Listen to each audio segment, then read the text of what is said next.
You may remember when we opened this door last time, when we started this project, the door would hit the shower and the shower door would hit and there's no room.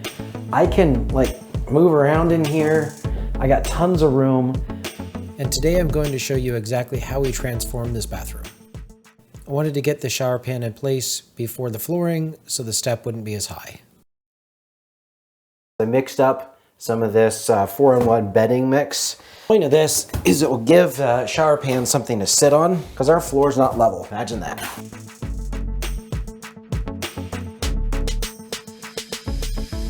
Okay, so you probably noticed I forgot to put the drain in. It's obviously easier to install the drain before I had installed the pan. I could unscrew it, try to get it re-leveled. I'm just gonna go ahead. I have access from below. So I'm just gonna pull this protective plastic back. I'm gonna use 100% silicone to hold the shower drain in.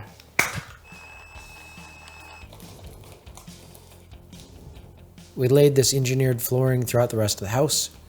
Now it needs to flow into my parents' new bathroom. To start, I poured Bostik flooring adhesive onto the new OSB. Using a V-notch trowel, spread the glue evenly.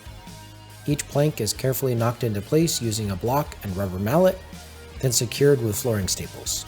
So one trick when you're trying to caulk an edge like this is to use some painter's tape so you don't get the caulk on everything. Caulking the edge of the floor near the shower pan helps protect the wood from water damage. We were able to salvage the original medicine cabinet. To reduce wall depth and keep cleaning easy, we chose the solid panel walls from Polybore. Looks like it's time to peel back some of this plastic here and install the shower valve. So I leave this protectant on as long as possible because anytime I drop something or whatever, I just don't want to ruin this finish. So we're using a Delta system and some gasketing on the back, which is kind of nice. I'm going to start these by hand so they're not cross-threaded. Next part is here. Little tiny set screw in here and an Allen key to tighten. Glass surround for this shower is a bit complicated. It comes in a bunch of parts. This actually came connected to the glass already, so I had to disconnect it from the glass. Basically, first thing to do is going to be get this in and level. I'm going right to the edge of the pan. I'm marking for my screws. The shower kit does come with threaded inserts for the screws. Unfortunately, they look like they're made for masonry, so not a North American style installation where we have drywall. All right, now it gets exciting. We're gonna go ahead and install the side walls.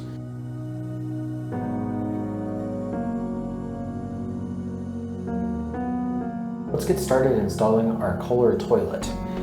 This has a unique mounting system, so I'm gonna run you through that. First weird thing is it has this mounting bracket thing that gets installed into the floor, into your bolts, and then the toilet sits on that. This has easy clean sides. It doesn't show that normal P-trap in the back. It's kind of a funky, unique design. They give us these bolts, and then you put this little plastic washer on. This is gonna hold the bolt in place so it sits upright. You just put that in this groove, and then you slide it to where you need it to be, which will be 12 inches off the back wall. The first thing they do is put in the bolts, and then they tell you to put the wax ring on the adapter and then put the adapter down. We take our wax ring, apply it around this section here, and just kind of give it a little press in. And we put that over the bolts. We want this to be square to the wall. And then we're going to put our washers on, and then we're going to tighten down our nuts. So that's one of the hardest parts done. The thing is a beast. These funny looking screws go into this little holder thing, allows it to rotate in this hole in the side, and then into that thing we just installed. Nice, I got both those started, which is good. Basically, this little piece of plastic will help keep the metal bolt from breaking the actual toilet. Oh God, it's a flathead. hate flathead because they slip off. Side feels really tight. Toilet doesn't rock at all. Let's hope we have everything we need in here. And sure enough, we have our tank bolts, extra parts, the gasket's already pre-mounted on there. So this is another interesting thing that they've done. This is actually kind of cool. I'll show you. Normally, in the bottom of your tank, you put a bolt all the way through this into there, and you just hope that it doesn't leak. They have instead created this metal bracket that holds onto these bolts,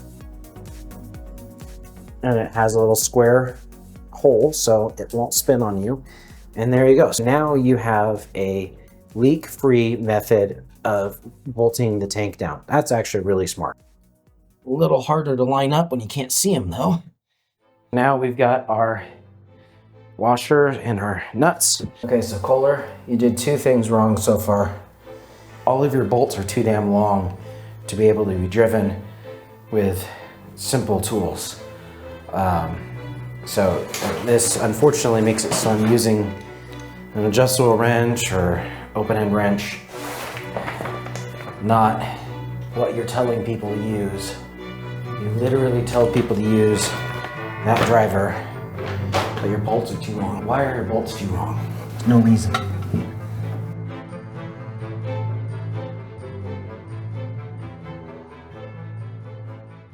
That fun's done.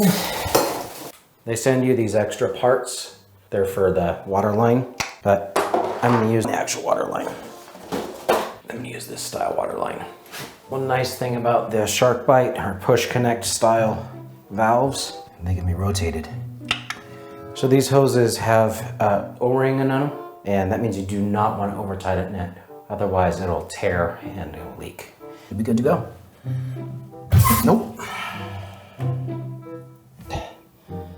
The O-ring is not in there. That's why it leaked. After a trip to the hardware store, I was able to get the toilet all set with a new water line that actually had a rubber gasket. That was a weird one. Pro tip, install the faucets before installing the sink, that way they go in easily. Because as you can see here, it's got these rings and it also has screw down fittings, and doing that from underneath the sink is very awkward and difficult, so doing it before you put it in the sink is much easier. Here I'm installing the gasketing material for between the vanity and the sink. All right, so the hot water is on the left. Check for an O-ring. Cold's on the right. I'm just tightening the lines on there. We needed a 1 1/4 inch P-trap. Might as well install this while I got room. It needs to go in the wall a little bit more. Just kind of get all these lined up. So there we go. Now we've got connected from the sink all the way through the P-trap. So we should have a good drain. Now, we can turn on our water. We're just going to turn on slowly. Check for leaks. So both of those are on. I don't see any leaks, so I'm going to stop it, put the stopper in. So I'm letting the sink fill up a little bit, most of the way full. This is going to give us a pressure test on this bottom of the sink drain. So if you recall, I thought I was being smart and I installed the faucet before installing the sink. And in doing so, I accidentally put the valves on the wrong side. So that was dumb. Let's take a look. First off, look at that door slide. Isn't that cool? All right, so you can see we have our fancy vent for the air going out. Got our pine vaulted ceilings, polymar walls installed. Nice handheld shower, glass doors. This toilet has the easy to clean sides. Check this out. Has magnets in the corners to keep it from leaking. Nice wood vanity.